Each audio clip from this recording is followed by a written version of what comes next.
Won't you please come join me for some midnight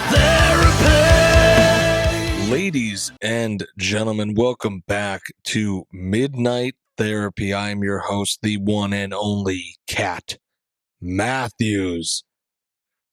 This is a Tuesday night, post-President's Day weekend. What an eventful weekend I had. Today, though, Tuesday, the day that is Tuesday, second day of the work week. Wow, what a stressful day. It was just one thing after another. Don't want to bore you with my terrible day, but I didn't sleep well all weekend, which I'm going to get into. Didn't sleep well last night. The baby was up at all hours for some reason or another. Then I got home from work, and it was a series of events that were inopportune, to say the least. Dogs went on a walk, got muddy, rolled around on the white couch. Not fun. Then there were some like pizza crumbs or something, or bread or toast crumbs in the oven that caught on fire while we were trying to make chicken drumsticks, and that wasn't good. We smoked out the house. I had to take the baby in the car so I could get a emergency Diet Coke from McDonald's to calm my nerves. So, not great, but here I am, 9 o'clock or later. I don't even know what time it is on a Tuesday, an inopportune, very sad Tuesday, here to give you what you've all been waiting for. Sorry for the wait. Sorry for the delay. There's a lot out there. There's a lot of coverage out there, but I like to believe that there is only one, midnight therapy. So I know you missed this. I know you're getting that, but you're not getting this. I'm a little late. Again, I was busy this weekend. You didn't get your regular show, but here it is, a little surprise. Maybe Wednesday I'll drop this. Maybe Tuesday night. Late. Might drop this late. Who knows? But no, I had a great weekend. Went to go see my brother-in-law, AJ, and his lovely family down in D.C., Virginia. They live by the capital. And wow, did we have a fun time. AJ loves bourbon and whiskey. He let me try a lot of bourbon and whiskey. So that's fun always. We also went to see George Washington's house at Mount Vernon. Never was there. Had a great time. Truly cool to be there. Saw his tomb, saw his house, saw his wife's chamber pot. Thought that was cool. Saw the room in which he died. Thought that was kind of historically interesting. What a fun way to spend President's Day weekend. It was very crowded there. We were wondering why, and then we realized it is, President's Day. So that's why a lot of people went to George Washington's house. When I was there, AJ bought me this key from the Mount Vernon gift shop. It will now be, a feature here on the show. And because of my stressful day, we're going to start this episode off right with a very vintage, nice bottle. This is a Busch Latte bottle. I'd say vintage, probably from July 2025. And it was a long day. It's a hard day. So I'm going to use the Mount Vernon key from the gift shop. The gift from AJ, my brother-in-law. I'm going to use it for the first time right here. So shout out to AJ. Let's see here. Wow. There you go. Probably not the best execution of the key, but it works nonetheless. So salute to a long day. He also had this in his basement. He gave it to me, large glass bottle. And I told him I would feature it on the show. And look at that. What a better spot. Couldn't think of a better spot. But yeah, me and AJ, we went to Guitar Center. AJ's into guitar now. We got him into guitar. I bought him a guitar for Christmas. It was an acoustic, cheap acoustic. Picked it up. Nice entry-level guitar. Nothing crazy. Within a couple months, he then went to Guitar Center with me and bought a $700 or $800 rather Les Paul. Very nice guitar. Made me want to buy one also. Now, I don't need any more guitars, but that's why I don't go to Guitar Center often, because I saw them on the wall and I almost dropped $800. And I'm not in any position to be dropping $800 on a guitar, but I almost did it because it looked so cool. But yeah, we played with that. We played guitar, drank whiskey, went to the first president's house. Pretty fun weekend. Only downside was had to sleep like Willy Wonka's factory. If you remember that, the Willy Wonka movie, you remember how they would sleep? Remember Willy Wonka's family? How they would sleep? They're like in the same bed, like feet. The one guy's feet was up by the other woman's head, like that way. That's how I had to sleep on this couch bed, and it did give me hopefully temporary scoliosis. That's the only problem, which added to the rough day that today was. But overall, not that bad. So let's get into it here. We're obviously going to be talking about conspiracy theories, a thing we talk about a lot on the show. That was the main reason I wanted to do a podcast, was to do like the old school Rogan, which was talk about aliens and Bigfoot and stuff. And I never really wanted to do all this social commentary stuff, but it just kind of happened. So today we're going to kick it back. We're going to do the best of both worlds. We're going to talk about it all because it's relevant. We need to talk about it. And I was at George Washington's house this weekend. I may have mentioned that. Obviously, George is a great man, first president of this great nation, but he was also a Freemason. I asked one of the tour guides why he had his hand in the shirt in that Masonic pose, and he was like, "Oh, it's a symbol of power." I was like, "Yeah, well, and Freemasonry." But people don't have time for that. Most people don't have time to go down these rabbit holes, but I do. And I'm always looking. I'm always thinking. But of course, George Washington on the back of the dollar bill, got the all-seeing eye, the New World Order, the Masonic imagery, the Egyptian obelisk is the George Washington Monument.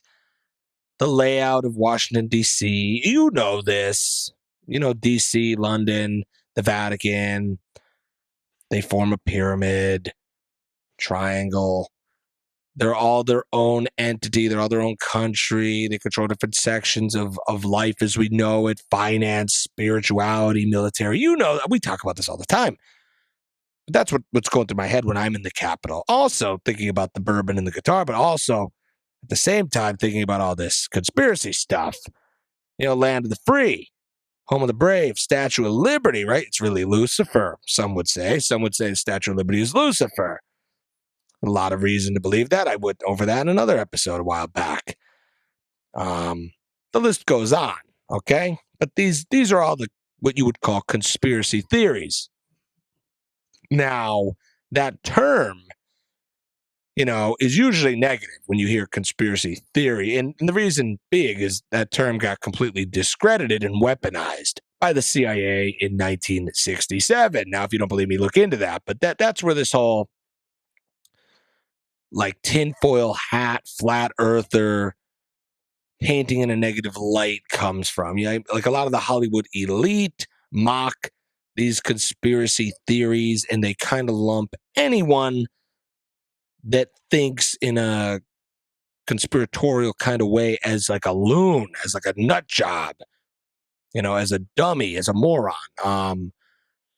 And it's a spectrum. I mean, there are some people that believe anything at face value. And there's also people that are just critical thinkers that don't go with everything they're told. They don't subscribe to every single thing they're told. They are skeptical of the mainstream narrative. Let's put it that way.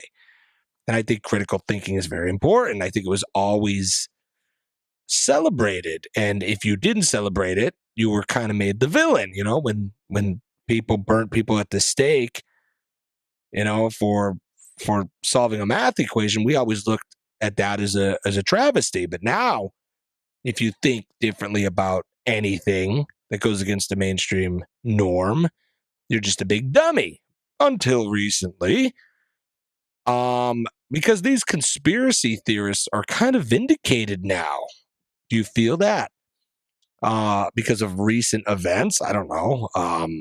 The Epstein files, maybe.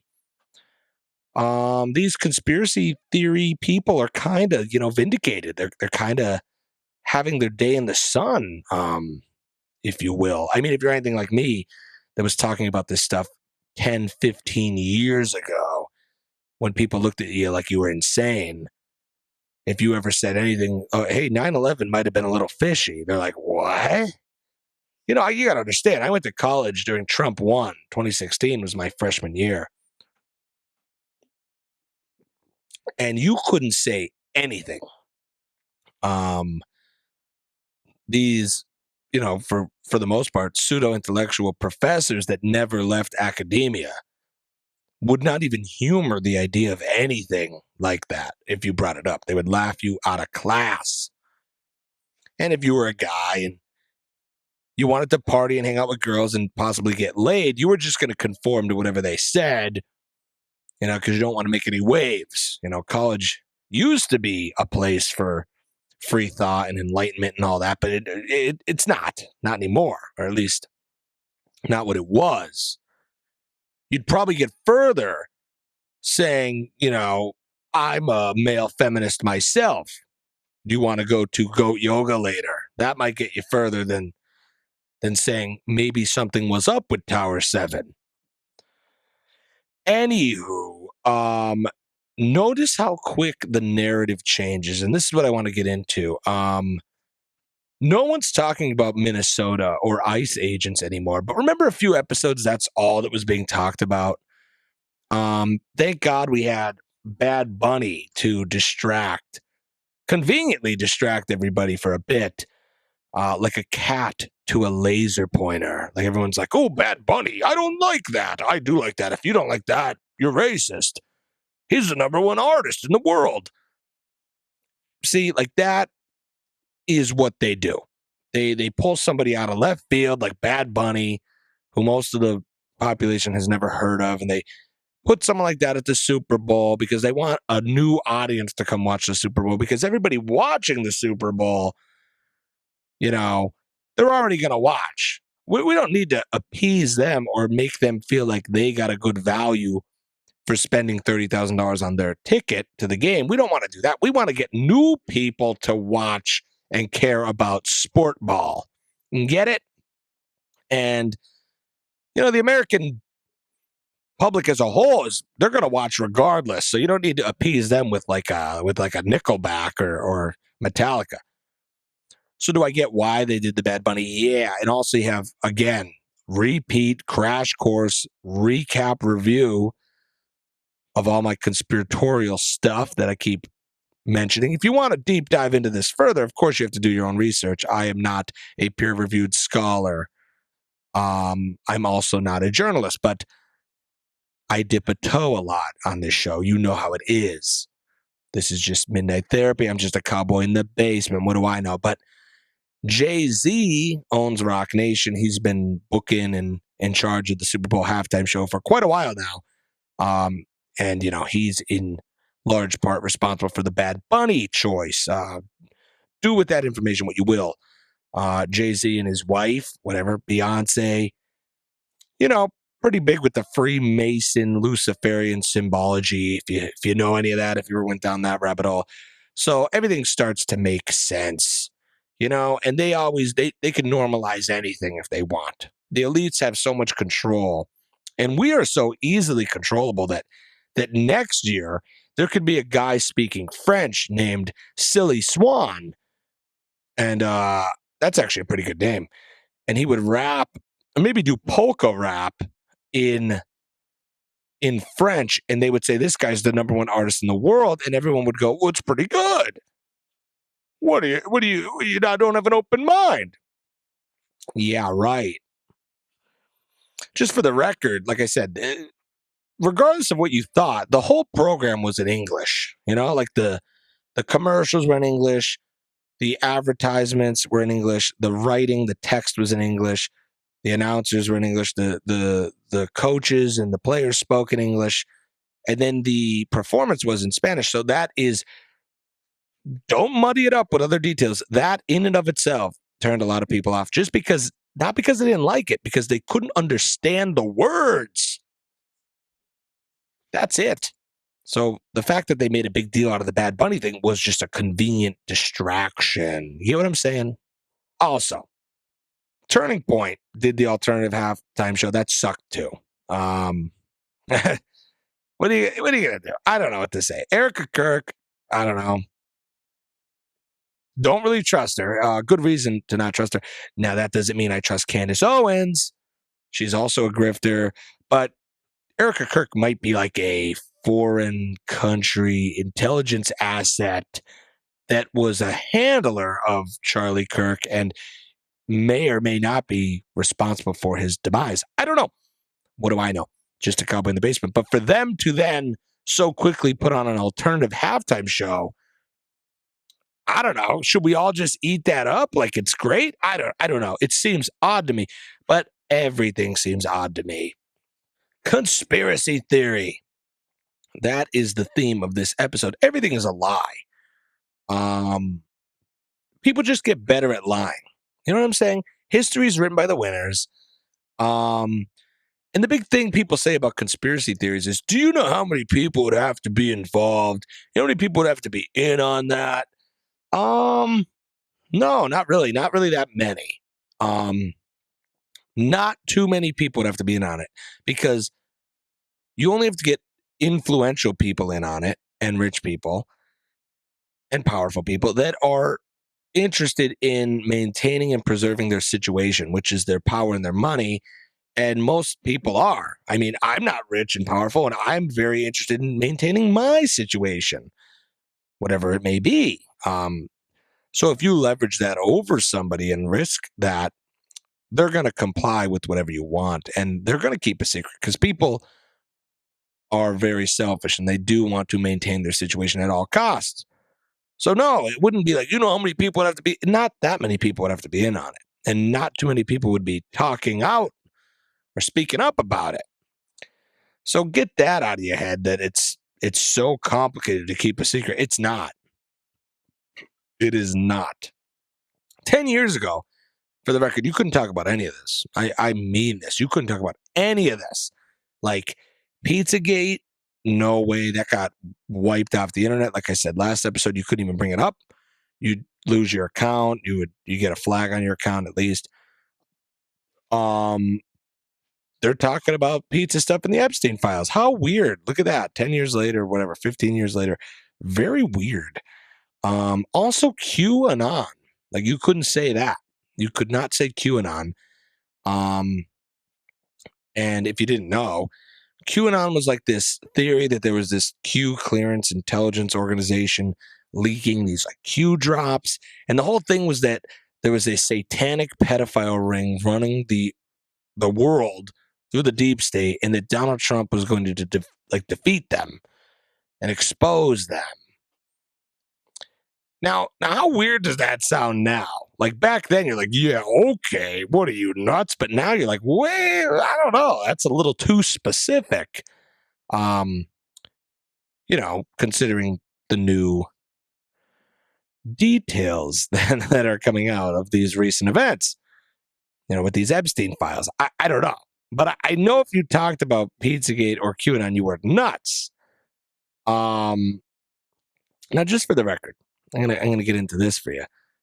Stanley Kubrick. I talked about this conspiracy theory a million times. There's a theory that he directed the moon landing. That it was faked, and they hired this great director and filmmaker Stanley Kubrick to direct it. Some decent evidence that points to that. You could look into that on your own, but he then goes on to make a movie a year after that, 2001: A Space Odyssey, where there's AI, this AI named Hal.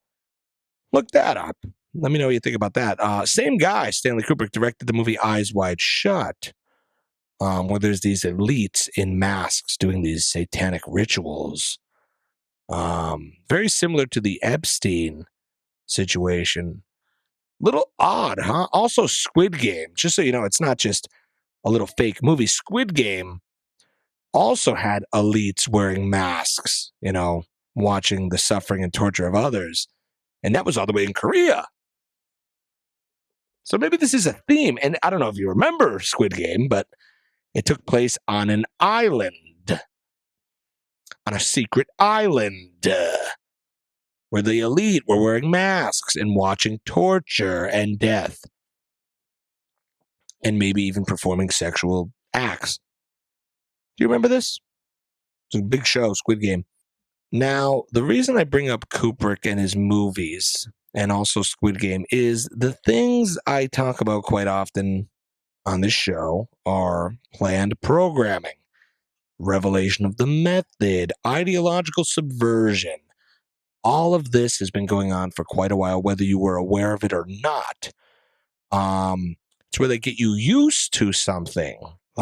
These Epstein files, all the Satanism and Luciferianism in Hollywood, they are desensitizing you so that when you see it in real life, it's less shocking. Same thing with Monsters, Inc. and adrenochrome. Same thing with Contagion and COVID. They always give you a little hint, whether it be The Matrix or Eyes Wide Shut. They are showing you a little bit of it so that when it happens in real life, they go, well, you're watching too many movies. That's not real. You're exaggerating. What are you, nuts? You're a conspiracy theorist, blah, blah, blah. This has been going on forever. This is why so many people don't care about these Epstein files. You may be wondering, like, why don't people care? Because they desensitize them.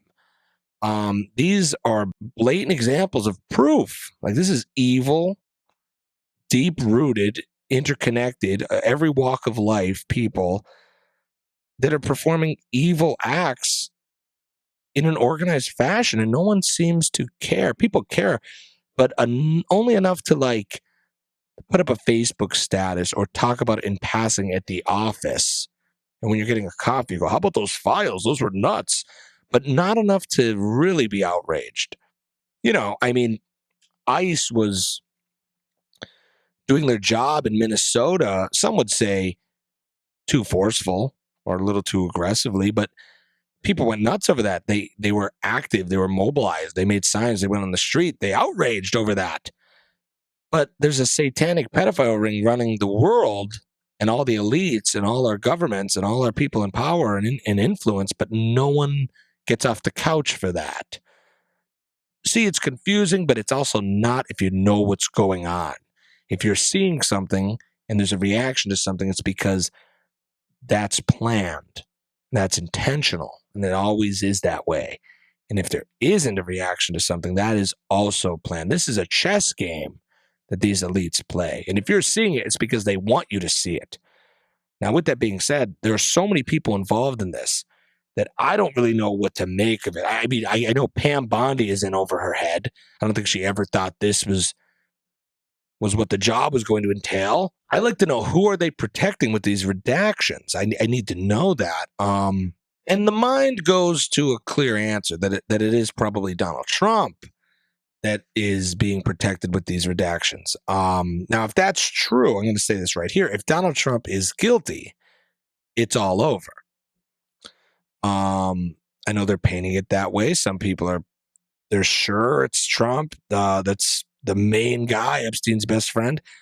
We all know Trump, politically incorrect, probably misogynistic. Well, definitely misogynistic. Little rude, little bit of a pig, a little bit of an old boomer. Kind of a rude, old, misogynistic guy at the bar. He reminds you of. Now, does that mean satanic pedophile? I don't think so. But if it does, it's all over. Trump's the last bit of hope for a lot of people in this country. Because let's be honest, the Epstein files does put a lot of people on the left. It seems like it points to the left. A lot of people on the left involved in these files. So, I mean, that's kind of the right's big win. It's like, well, look, you got Clinton and Bill Gates and all these people. Okay. But if Trump's there, then what? Those people are going to, they have no hero anymore. So they're going to turn too. And then it's people versus the elites. And who's to say what that means? Maybe I don't know, maybe it's needed. I would say if it does all come out and it's undeniably true that there is a satanic pedophile ring running the world, I think that's, justifiable for a revolution, of some sort. I don't know what it's going to look like, but I would hope people, I hope that crosses the line for a lot of people. I hope we can say that that's insane. Probably the most shocking news story of most people's lives, right? Am I right? I am an objective person. Like I said, I have no political allegiance and I have to look at everything objectively and honestly. And I will say there is some evidence that Trump is actually the whistleblower on Epstein in some way. There's that 2006 or maybe 2002, and that he worked with the FBI and talked to the FBI about Epstein. He called Maxwell evil, kicked Epstein out of Mar-a-Lago after an inappropriate session with one of Mar-a-Lago's masseuses that went on a house called Epstein's house. If that's true, that's interesting. Those are important details that we need to know.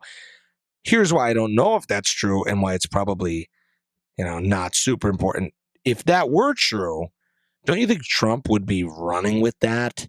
Don't you think he'd be regurgitating that sentence every day that I blew the whistle on Epstein? Don't you think he would be saying that? The guy that doesn't miss an opportunity to make himself look good. This is a huge win for him if it's true. He could say that he was trying to stop Epstein the whole time. Why is he not saying that? Is that like Trump at all? No, he would totally run with that. But then on the other end, why didn't Biden and Kamala release all the dirt on Trump when they had the chance, when they were in power? It all leads back to, I think, that all of them are protecting other people because it's everyone, like literally every walk of life, all the donors, all the judges, all the politicians, all the elites, all the celebrities are involved. And Trump knows that if one goes down, they all go down, and there goes the system. So Trump is playing chess and trying to make these deals and trying to make a legacy for himself in this fake world that they created. And if it all crumbles down, then that all goes away for him. So it's actually in his best interest to keep the facade and the ruse going, is what I think. And I think that's what Biden thought, or whoever was handling Biden, and Kamala thought, and Bill Clinton and Hillary and all of them thought. That's why Trump, with his whole lock her up thing with Hillary, that's why she didn't get locked up. That's why they pretend to hate each other, but they're actually on the same team, and the same team is probably evil. So this really is like a spiritual war of good and evil, it appears. And I'm going to tell you this. If the system is run by pedophile elites that are worshiping Old Testament demons like Baal and Moloch, then maybe it's time for that system to collapse. I don't really think it's savable at that point, right? I mean, everybody has their problems. But I don't think a system like that is salvageable. Am I right, or am I right? So everyone's so worried about the system collapsing. If that's the system, maybe it's time to collapse. Actually, it's time to collapse. And let it be replaced with something that is virtuous and righteous and wholly good, whatever that may be. My opinion, something a little bit more Christian, less Luciferian. Now, is that fair to say? People are like, oh, I don't want God and religion. All right, separation of church and state, but do you want Satan in your government? You don't want God in your government, right? But you're okay with the devil in your government? You know what I'm saying? Really got to think about this here. And for all the people that think that's not real, you got these atheists out there. Oh, God's not real. Okay. So you think all these billionaires just did this evil shit for nothing?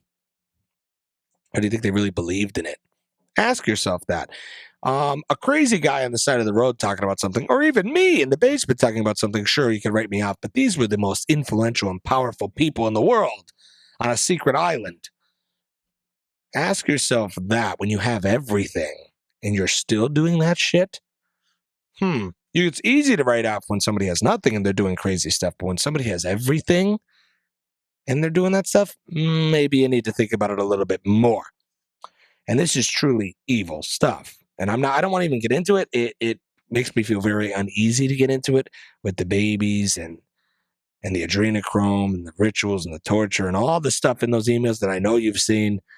And my conclusion to all that is sometimes it's better to not even know that stuff exists. Sometimes it's better to crack open a nice cold one with a Mount Vernon key and sit on the lazy boy and watch some mindless TV.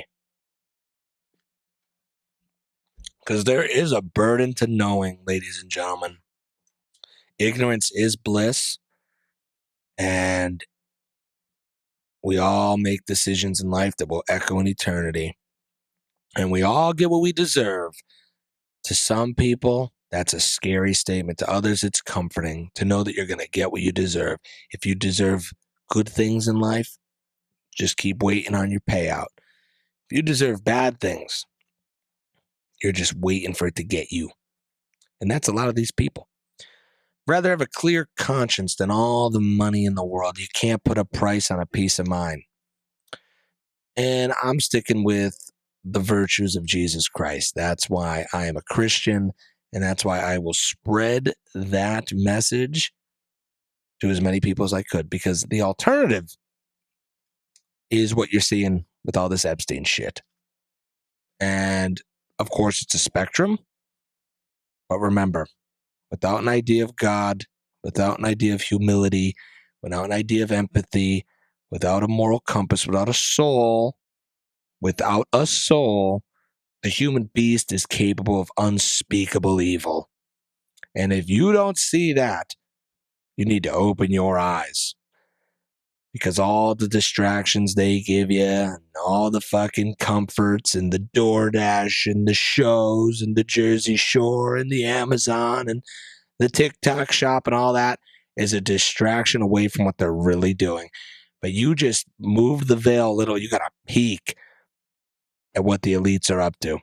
And all that fake conspiratorial nonsense that they told you had no credibility appears to have some credibility if you are wise enough to notice, which they were banking on the fact that you would never notice and remain willfully ignorant. If this is your first time hearing some of these theories, welcome to the club. I encourage you to deep dive into them more. I am just dipping a toe into this stuff. But that's where I'm at. God is good. Thank you, Jesus, for another day. And that's all I have to say about this stuff. That's my take. I don't think conspiracy theories are conspiracy theories any longer. I think it just means a critically thinking population is noticing some things that the mainstream media did not want you to notice. And they're scrambling a little now. So do with that information what you wish. This episode is brought to you in part by Jack's Pub and Eatery and Three Saints Barbershop, located in the heart of historic downtown Jessup, Pennsylvania. Also, Picardo Jewelers. I'll be back hopefully on the regular time slot, the weekend of some sort, whether it be a Friday, Saturday, or Sunday. Sorry for the delay. As always, thank you for listening. I really appreciate it. Show your grandma this episode if you can. Tell your friends, tell your mother. And remember, stay curious, my friends. Good night.